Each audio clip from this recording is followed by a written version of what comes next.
Thank you very much, Master of Ceremonies. I was waiting for the music applaud. I think somebody forgot to put it on for me. Never mind.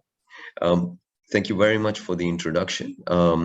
Good morning to all fellow Toastmasters and especially our district leaders who organized this and are striving to their level best to make sure that they are able to serve the districts to the best of their abilities and make sure that we all members achieve our own personal goals. So thank you very much for doing that. So once again, I welcome all of you to the New Members Orientation Program. And today, I assure you that although my voice is terrible, I think it's worse than DTM Yasir, but I'll do my best to do as much justice as I can towards this presentation, right? If you, a lot of us are early birds, it's 7:30 or so in the morning. So if you haven't had your coffee, don't worry, I haven't had mine as well. So if you're sleepy, it's good for me. So if I doze off in between or I make any mistakes, you won't catch them. So that's always a plus. Right. So today's, what I'm going to do is I'm going to present my slides in a moment, right? But before I do that, I thought it's always good to have a one-on-one with, directly. The fact that we're doing this virtually, it doesn't make things easy, but, we'll try to be as interactive as we can if needed. So as we understand, most of us in this session, as the purpose is, we are new members to Toastmasters. So our exposure in Toastmasters at the moment has been limited.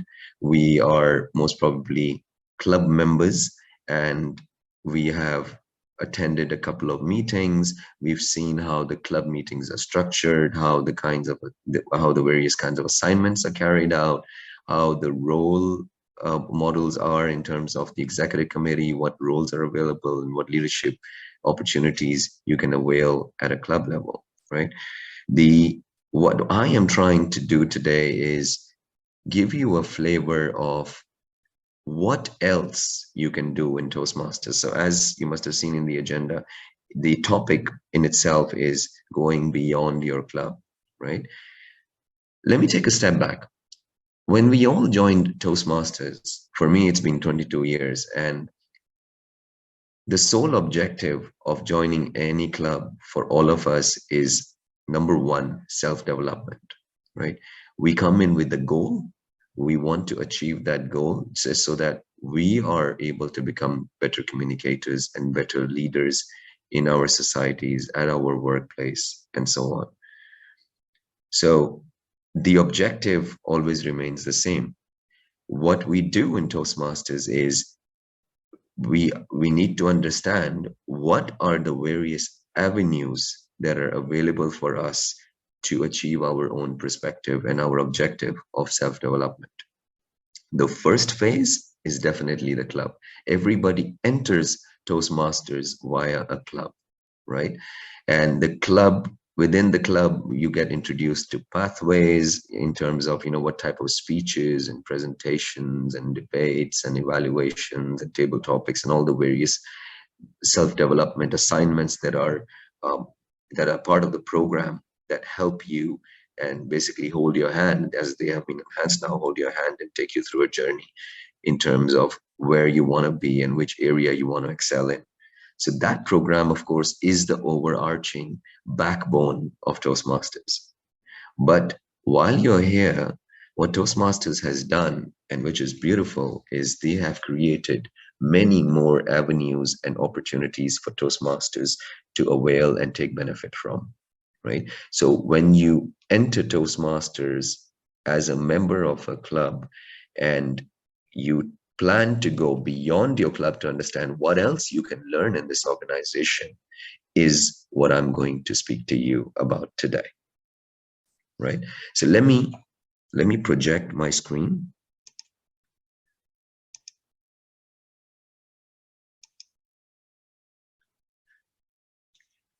Just for everybody's benefit, we've got a successful club series. Just like the successful club series, there are many other series that Toastmasters has introduced, and they've got various elements in them in terms of which help club members and the district leaders in ensuring that they are able to provide the right programs for the members as they join Toastmasters. As it is the new members orientation program today, we are covering various topics today. I and our panel of other presenters will be talking to you about this morning. So without further ado, right? So let's take a step forward. What else can you do other than your normal meeting structures? You attend a meeting, you have an assignment that you either present in terms of your speeches, you do table topics, you do evaluations, you even end up taking up a club position as a president, vice president, and some positions which are available. Other than that, once you feel you are done with them, or while you are achieving your successes through various assignments and various positions within the club, you can actually go beyond your club and take the opportunity to be part of the wider community of Toastmasters who are doing much more and can help you as a new member develop your own skills. So one avenue, let's start. One avenue is, my screen is going too fast. One avenue is speech contests. So while we all do all our speeches and go through our paths in the Pathways program, at some point you can avail the opportunity to test yourself. How much have you learned? How good you are? You know, are you in a position to compete? So one role in speech contests is contestants. But if I take one step back, what are speech contests? Basically, what Toastmasters has done, they've created the platform, right? Various clubs that you can join, you can learn, you can do your speeches. But what they do is, in order to make this more interesting and more challenging for people, they created this concept of speech contests. So what all you've learned during your path in Pathways, you can put it to a test. You can come into the various categories of contests that they have created. There are mainly 4 categories that we normally hear about, right? The international speech contest, the humorous speech contest, the evaluation contest, and the table topics contest, right? But other than that, there are other tall tales contests and so on as well. And then there are other language contests as well. So you can always take the opportunity, go into these programs, So in terms of the contests, right? Well, how it starts is you compete at your club level. If you win at your club level, you go to the next level, which is called the area level. What is the area? The club is one single club, you 20 or 30 members compete among each other. The area is a group of 3 to 4 or 5 clubs clubbed together. The winners of those clubs come together and compete against each other. The winners of that area, because Toastmasters has many clubs all around the world, in order to manage them, they've created these structures. So if they've got clubs they've put into the area bucket, and a couple of areas are put into a division bucket, and the divisions are put into district buckets, and so on, right? So once you progress by winning in each of these contests, you go to the next level. The next level is area. So various areas coming together, competing each other. When you win that, go to the division, various divisions. Now those divisions could be within your country, they could be outside your country. They come together, the winners, and they compete against each other. Basically what happens is you cross the area, you cross the division, you go to the district level. Districts are usually countrywide. And then if you win at the district level, you go all the way to the US, where in August they have the semifinals. Various people winning from various countries come together to compete against each other. And then the top winners out of the semifinals go into the final contest, which is called the World Championship of Public Speaking Contest. So you could actually put yourself to that major test and win a lot of awards and rewards through the whole process. So contests usually start at a time, usually November, December at your club level, and it goes all the way up to August next year. Now, in the contests itself, right, other than you going in as a contestant, there are various other roles that you can take up in those contests. And bear in mind, any role that you take up in your meetings or in your contests or otherwise, they always provide you some grooming, some level of learning that you can take home, right? So for example, like our wonderful MC is performing today in this new members orientation program. We can see how skilled and talented she is, the way she is organized the beginning, and the way she's been transiting from one speaker to the other. And bear in mind, of course, on virtual, when you do this virtually, is not easy anyways, but then she's doing a great job. So you could do a similar role in other Toastmasters programs, and in the contest you can be an MC. You basically steer the whole program, contest to contest. Stepping forward, you could be a judge. So while you learn all the aspects of speaking, presenting, evaluating, you can take the opportunity of going through a judge's training and then going into these contests as judges. So you learn all the nuts and bolts as to how do you judge a contest, how do you go about judging each of the speakers, how do you make sure you're impartial, you're not being biased. All those aspects are basically taught to Toastmasters in the judges training, and you can be a judge and try to be as fair as possible, contribute to the event. Stepping forward, you could be counters. Now, what are you might think, what are counters, right? When you in a contest, there are various people who are helping in making sure that the contestants are able to perform, right? There's the MC, as we just spoke about. There are the judges. So there are various judges. It's not one judge. There are various judges who are basically judging any contest, various. So it's a number of people sitting together trying to make a decision as to who comes first, second, third.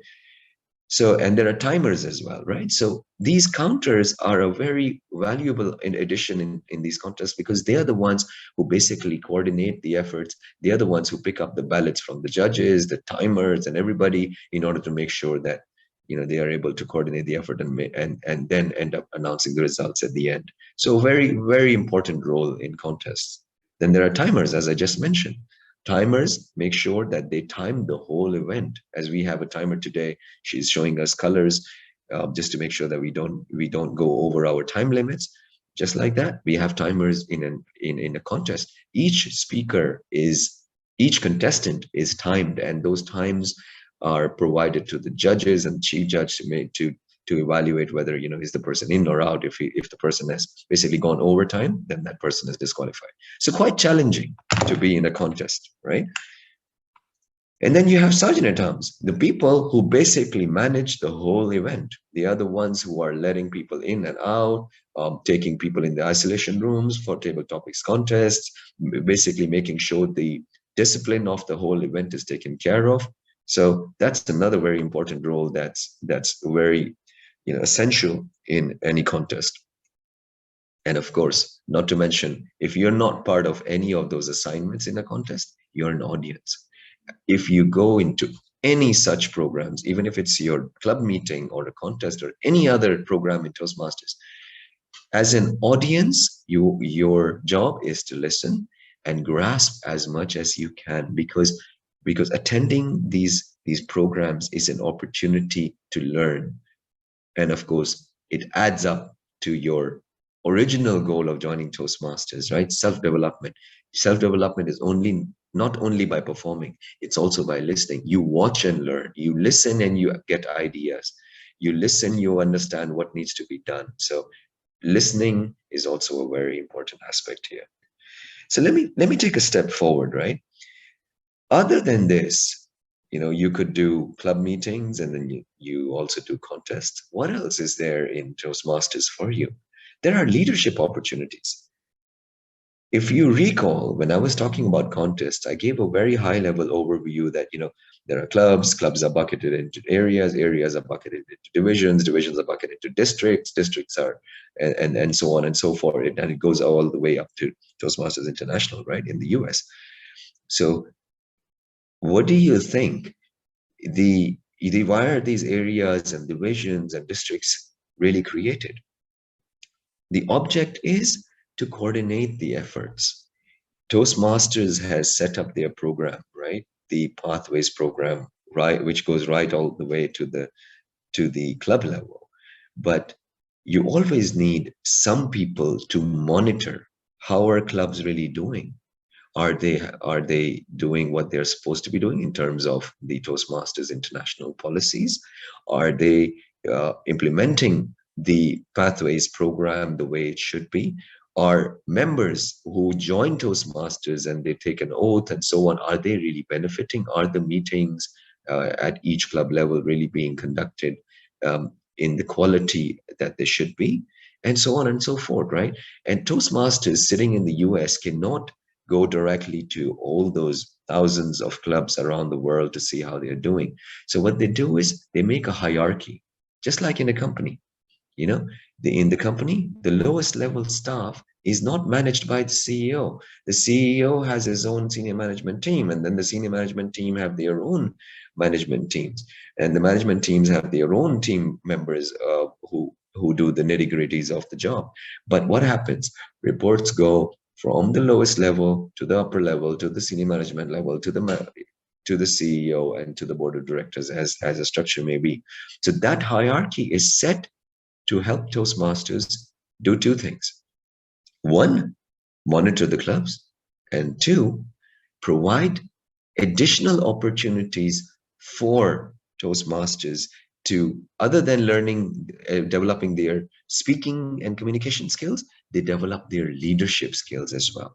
So you join, like the point on the screen, you join a club, the next step is you could excel up to an area, become an area director or become an assistant area director. There are various positions that you can take up. And each of the position is a learning opportunity because a lot needs to be done in each of the positions. And similarly, you can advance up to the division. There's an election process and everything. Over the years, you learn what needs to be done. Everybody has different work purposes. Areas have different perspective, divisions have a different perspective. It's a learning opportunity in itself when you go on to each of these levels. And then you can go up to the district, you can go right up to the board, you can become a board of director at the Toastmasters International, which definitely is a big responsibility and a wonderful opportunity if we ever get a chance to do that. So other than this, what else is there? Conferences. You will notice that the contests that I talked about, right? When you cross your club contest and your area contest, when it goes to divisions and districts and so on, they are normally called conferences because those conferences are organized at a larger scale. They not only encompass the 4 or 5 categories of contests. What they do is they create those conferences in such a way that there are other learning opportunities for members who are going to be attending those conferences as well. So they could have keynote speakers, they could have some workshops, and so on. So attending those conferences, so other than what we spoke about, club assignments and area level or speech contest assignments, there are many other assignments that you can take up when you go into these contests, these conferences. So wonderful opportunities available there as well that you can avail, right? Let's take a step forward. Other than that, there are other conferences and conventions that are being offered. There are seminars, right? Seminars can be either physical or they can be virtual, right? Like seminars and webinars. I would recommend, especially new members, if you get invitations via the District 20 WhatsApp groups and so on, if you have available time for yourself, other than your busy schedules, do make an effort to attend these seminars and webinars because there are various topics being covered, various opportunities for you to learn and grasp as much as you can out of these webinars and seminars, right? And of course, not to mention, you could always be part of them. You could be an MC, you could take up other roles, you could contribute, because I would say one thing very important, right? One of the beauty of Toastmasters is you come in the organization, you learn, you self-develop.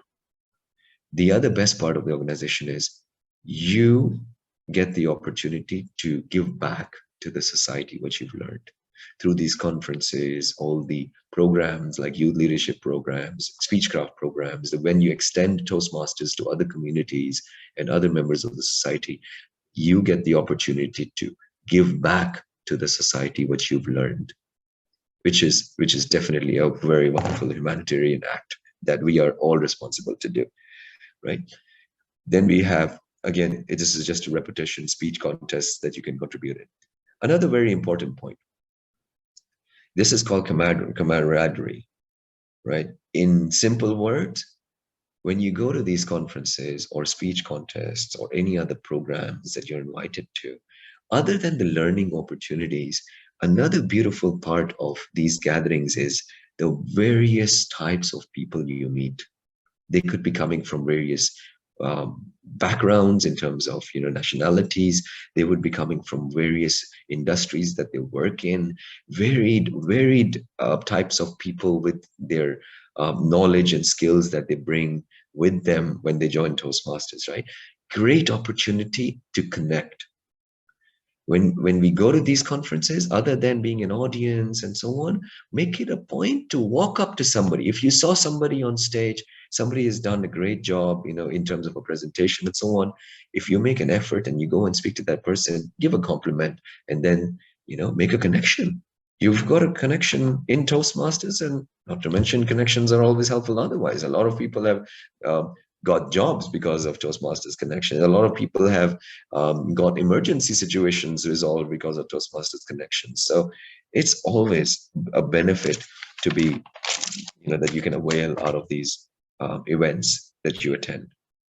And ladies and gentlemen, I'm sorry if I have put some of you to sleep, but I'll conclude here, right? In short, if you've joined Toastmasters, it's important for you to understand what are the various avenues that you can utilize to develop yourself to start with. And one more thing that I will repeat itself, do stick around in Toastmasters. There are paths here that you would finish, and or everything that you would have undergone over the process in the years, right? You would have done all seminars, contests, blah, blah, blah. You would become a DTM. The reason a lot of us, when you see DTMs on this call, are still around, I have been around 22 years now. The reason I've gone through all this, the reason I'm here is I'm just trying to give back to the society what I've learned. So if you want to take something away from this presentation, other than what you can do beyond, is this, try to give back when you learn, right? With this, thank you very much for being a wonderful audience. And over to you, Master of Ceremonies. Thank you, DTM Najib Rizk. Thank you for presenting this workshop. Clap the hands for Najib. Thank you so much, DTM Najib Rizki.